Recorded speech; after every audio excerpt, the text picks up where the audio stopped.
चाहे आप mouse move कर रहे हो टच पैड पे या ट्रैक पैड पे, आप कर्सर को मूव कर रहे हो, जो आप मूव करते हो, जो ये आप प्लस देख रहे हो, इसको कहा जाता है 3 डायमेंशनल प्लस।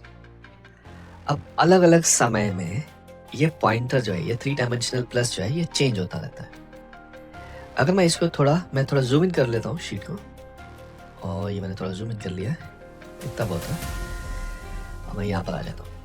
अब मैं इस कर्सर को अगर लेफ्ट में लेके जाता हूँ और किसी रो नंबर के ऊपर रखता हूँ तो ये बन गया राइट एरो। 2 रोज के बीच में रखता हूँ तो ये अप एंड डाउन एरो बन गया। अब मैं कॉलम नेम के ऊपर रखता हूँ तो ये डाउन एरो बन गया। 2 कॉलम्स के बीच में लेके जाऊंगा तो ये लेफ्ट एंड राइट एरो बन गया। रिबन में लेके आऊंगा तो ये एक एरो बन गया। फॉर्मूला बार में क्लिक करूंगा तो ये ब्लिंकिंग कर्सर बन गया। नेम बॉक्स में भी ये ब्लिंकिंग कर्सर बन जाता है, जो कि आप टाइप कर सकते हैं। नीचे शीट टैब पे लेके आऊंगा तो ये माउस बन गया, एरो बन गया। अब थोड़ा सा जूम इन और करते हैं, इतना बहुत है। अब मैंने किसी सेल पे क्लिक करा और मैं इस सेल की एज पर लेके जाता हूँ यहाँ पर, तो ये 4 वे एरो बन गया, जिससे कि आप सेल को मूव कर सकते हो। लेकिन जब मैं इसको बॉटम राइट कॉर्नर पे लेके जाऊंगा तो ये थिन प्लस बन गया। जैसे आप गन की गेम खेलते हैं ना, कोई गन से मारने वाली, उसमें थिन प्लस बन जाता है या क्रॉस हेयर बनता है। इसको क्रॉस हेयर या थिन प्लस कहा जाता है, इसको ऑटोफिल भी कहा जाता है।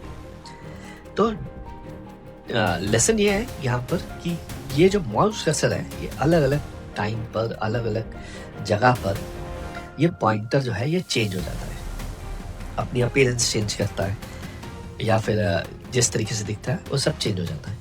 उसके फंक्शंस भी उस हिसाब से चेंज हो जाते हैं। मैं जूम आउट कर रहा हूँ, वापस जहाँ थे वैसे आ जाते हैं 100% पे। आई थिंक ये ठीक रहेगा, 145% या 160%, ये बेटर है।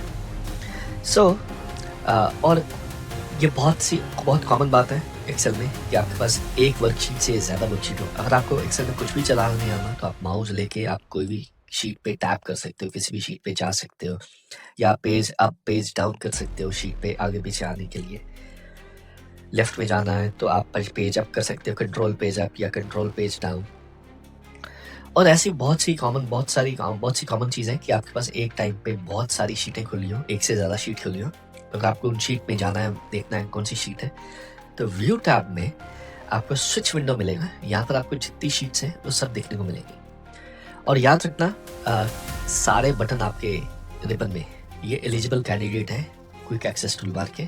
अगर आपने अभी तक नहीं करा है तो आई सजेस्ट स्विच विंडोज को आप क्विक एक्सेस टूल बार में ऐड करके रख लो। यूज़ करो ना करो, बाद में यूज़ करो, लेकिन उसको सामने रहेगा तो आप उसको अल्टीमेटली यूज़ करोगे। तो यहाँ पर मैं देखूँगा मेरे पास स्विच विंडोज़ आ गया, मेरे को जाने की ज़रूरत नहीं है, कहीं देखने की ज़रूरत नहीं है। अगर मेरे पास और शीटें हैं तो मैं यहीं पर देख सकता हूँ, उनको यहीं से क्लिक करके उनके पास जा सकता हूँ। स्विच विंडोज़ बहुत नॉर्मल सी चीज़ है। डिफरेंट वर्कशीट्स हो एक वर्कबुक में बहुत आम बात है। दूसरी वर्कशीट में जाने के लिए control page up page down, left word right word move करने के लिए एक शीट में बहुत सारी वर्कबुक हो सकती है। और कर्सर जो है आपका डिपेंड करता है आप कहाँ पर माउस लेके जा रहे हो, वो अपनी पोजीशन, अपना फंक्शन और अपना कर्सर जो है वो चेंज कर लेता है।